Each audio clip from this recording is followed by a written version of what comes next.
Let's get some expertise on this, especially on the SEC side. We're joined now by Richard Johnson. You can check him out on Thinking Out Loud on the SEC Network. Man, we appreciate your time. So talk me off the ledge here. Make this make sense. You follow Florida. You saw this. Like, in your mind, did the committee do the right thing by Florida? Absolutely not. I don't understand why Florida and Georgia are sitting right there. I mean, Florida, Georgia sitting right there at 7 and 8. Iowa State sitting there at number 6. What is the thing next to all three of those teams named, just like Oklahoma at 10? That number 2 in the loss column, just like you guys were saying. At the end of the day, at some point, the object of the exercise is to win football games and to win most, if not all of your football games, if you want to be one of the 4 best teams in the country. Now, I understand if you don't want one loss to disqualify a team. And to an extent, I agree with that. Not so much with Texas A&M because I don't think that one loss was close. That one loss was an absolute shellacking at the hands of Alabama. But when we get to these 2-loss teams, I don't understand why the committee is hanging tight and holding these 2-loss teams so closely like they matter. You're not going to put them in the dance anyway. You have shown over the last few years. So get them out of here because you've got a Cincinnati, you've got a Coastal Carolina, you've got talented, good football teams with 0 losses. And of course, we have the thing where Iowa State got smoked by Louisiana. Coastal's beat them once, might beat them again on Saturday. I don't really understand why we have to pretend that these 2-loss teams are some sacred thing in college football. You lost twice. Good day to you. Richard, to that extent, we see, I think, the uncomfortable thing building here, and I know Gary Barta got asked about it earlier, but you've got an Ohio State team sitting pretty at 4, and Cincinnati who continues to drop, and the knock on them is you haven't played in a while. Well, Ohio State's played 1 game in the time since Cincinnati has last played that game. So do you think there's any world where Cincinnati has a realistic shot in this if you do believe the 2-loss teams are out of it?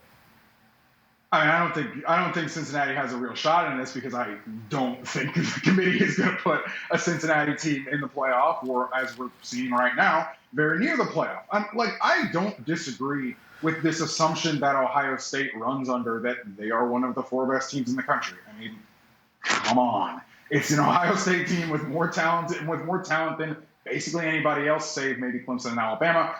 We know what they are. I mean, I understand they haven't played a ton of games relative to the other teams in their station of the rankings discussions here, but come on. But yeah, it's hard for me to get over, particularly Iowa State sitting up there at 6 with the loss that they suffered. I mean, it wasn't a close loss. And again, there are 2 such losses next to their name. Richard, I am curious because I wonder what the committee would have done if Florida did not lose that game. Like, would they have dropped? Would they have moved at all? Would they have possibly moved up, even though they would have had a close one with LSU? But there was one play in the game that kind of determined whether or not Florida was going to lose that game. And I think we have video of the shoe toss. When you saw that happen, just a slight lapse in judgment, what did you make of that? I saw the play end. Obviously, it's a tackle. It was 3rd down. Great. Awesome. I got up, sort of, kind of clapped it up a little bit to myself. And then I saw the flags go down on the field. And I was like, what the heck happened? Did they call a pass interference on something? What happened? I didn't see the shoe. And then I believe one of the broadcasts, I think maybe it was Tom McShay, said Marco Wilson got up and threw the shoe. And I was like, oh, no, you got to be kidding me.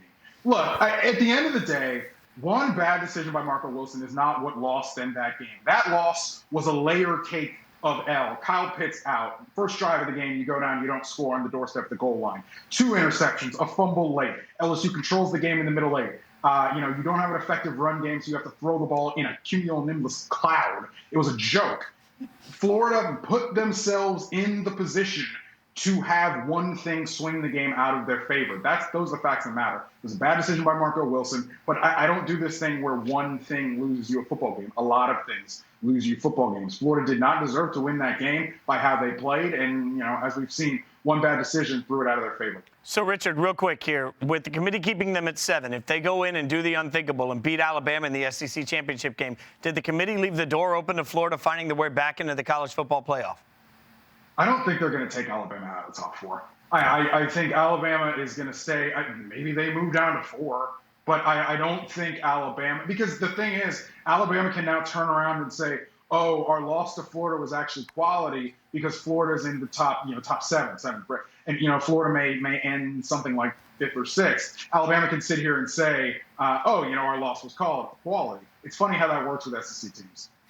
It does tend to be pretty consistent in there, but at least we know it, we acknowledge it, and we give it its seat in the room. I am curious, though, because you mentioned a layer cake, a lot of things go into a loss for a team, but what about for a Heisman campaign? Kyle Trask has been so well talked about lately. This last weekend, did the ground shift a bit under his feet, and how do you handicap that Heisman race going forward now? The Heisman race will be decided on Saturday night in the SEC championship game between two people, Mac Jones and Devontae Smith. I don't know, maybe they split the Heisman in half. Maybe one of them gets the visitation rights on the weekend. I don't know. That's what the Heisman race boils down to. I